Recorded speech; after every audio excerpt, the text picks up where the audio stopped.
and welcome back to our podcast. I'm the Disturbed Southern Belle. And I'm the gentleman.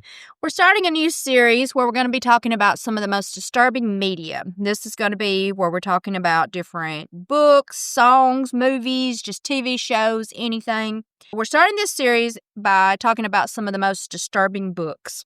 The items that, of course, that we're going to be talking about are described as disturbing very loosely just because they're talking about some of the darkest corners of human nature, we might say.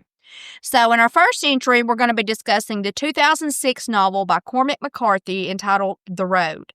Now, this book describes the horribly grueling journey of a man and his son, as it describes the journey which takes place over several months across a landscape that was destroyed by this unspecified event that's basically just destroyed modern civilization and most of the world's population. So it's like a post-apocalyptic type. Yeah. So let's dig into the details of this story. So the story is going to begin with a father and son. Now, as far as I know, these people are never given a name. They're just always referred to as man, boy, whatever, la-di-da. So they're traveling on foot across this post-apocalyptic ash-covered United States. It's been some years since this undefined event took place that resulted in the collapse of society and has caused the extinction of almost all life on Earth. Now, so I'm guessing some sort of war, something took place, but it never says. I'm assuming some sort of nuclear type war sort of thing, but anyway. Makes sense. So the boy's mother, who was pregnant during the time of this disaster, she gives birth to the boy, and then she soon after decides that she doesn't want to live in this world, and she ends her own life, leaving the man and the boy alone. The father realizes that the northern area of the U.S. where they are currently living is not going to be somewhere they can stay. It's too cold. There's not any supplies. They can't find anything. They're going to have to move. So he decides that he and his son are going to set out towards the south and head towards the sea. So they begin walking, and they're going along just different roads and things, carrying their few meager possessions with them in a knapsack, or each of them have their own knapsack, rather, and they have the shopping cart that they take along with them. The father, who's described as he's suffering from this cough, and he tells his son that they are the good guys and that they are carrying the fire. Now, I don't know exactly what that's supposed to mean. I'm going to assume it means that they are good in that they're not reverting to being savages. They're just trying to make their way, but they're not trying to hurt other people to do it unless other people pose a threat to them. Makes sense. The father, he has a gun, but he only has 2 bullets left in it, and he tries to teach the boy how to use the gun on himself in case they're ever taken by cannibals, which are very prevalent in this world, and he doesn't want his child to suffer. In case something happens to him, he wants his little boy to know how to basically end his own life to prevent suffering. Very, very sad and very bleak right off the bat. Also, I kind of get that. I kind of get it too, to a point, yeah. At that point, it's kind of better to go. Exactly, because, it would be very torturous, I'm sure. So during their travels, they happen upon this group of marauders, and one of the marauders discovers them, and he manages to seize the boy.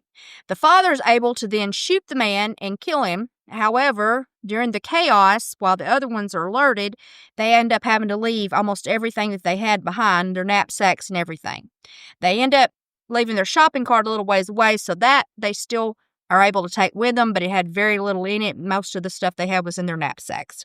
So later, they discover this mansion, and they go through it, and they're looking for supplies, and as they're just searching it, they discover that there's this cellar, and in it, there's these cages where there's these people that are being held captive so that they can basically be eaten kind of limb by limb. So they're just cutting pieces off people and eating them. It's awful. Awful. So this causes them, of course, just to flee the area, and they run off into the woods. Now, they're nearing starvation, and they happen upon this bunker that's hidden and everything, and they find that it's filled with food, clothes, and other various supplies. So they end up going down in it and staying for several days while they regain their strength. After a while, though, they decide that it's time to continue on with their journey, so they gather the rest of the supplies that are left, and they put them in the shopping cart, and they go on their way.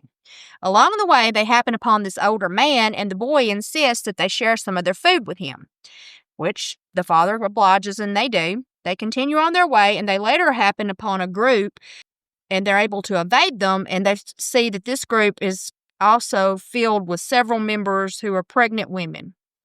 So they continue on through the woods, and they discover this abandoned campsite of the group, and they find a newborn baby that had been roasted over the fire. So that's what they're basically getting the women pregnant for. It's disgusting. So they, again, as you can imagine, run out of supplies and are starving again. So then they happen upon this house, which they find some more food and supplies, and they load into their shopping cart. However, at this time, you can see that the father's health is worsening. He's getting sicker. So the pair finally do make it to the sea, and they spot this boat, which is drifted away from the shore. So the man then's going to swim out to it to see if it's got any supplies or anything on it that they might can use.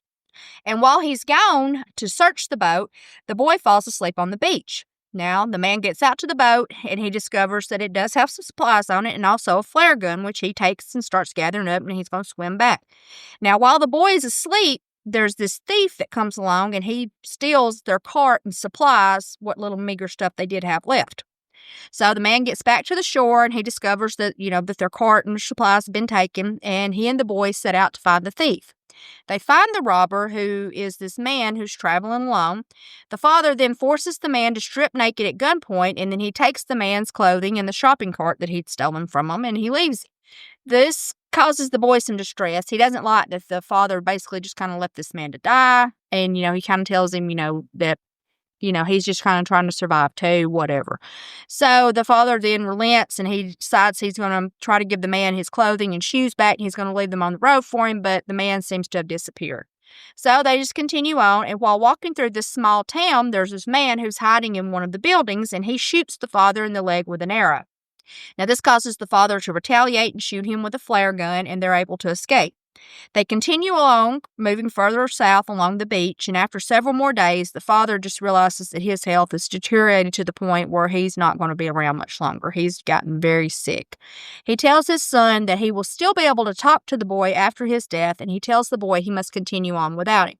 And soon after, the father sadly does die. However, the son doesn't leave the father. He stays with the body. And after 3 days, the boy is then found by this man that's carrying a shotgun.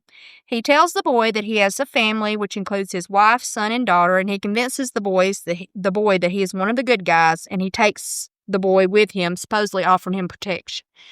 Now, it just leaves like that, so you don't know whether or not this is a good guy or whether he's just leading him off to his... I prefer to think so. I hope so. I hope to God, that is what happened.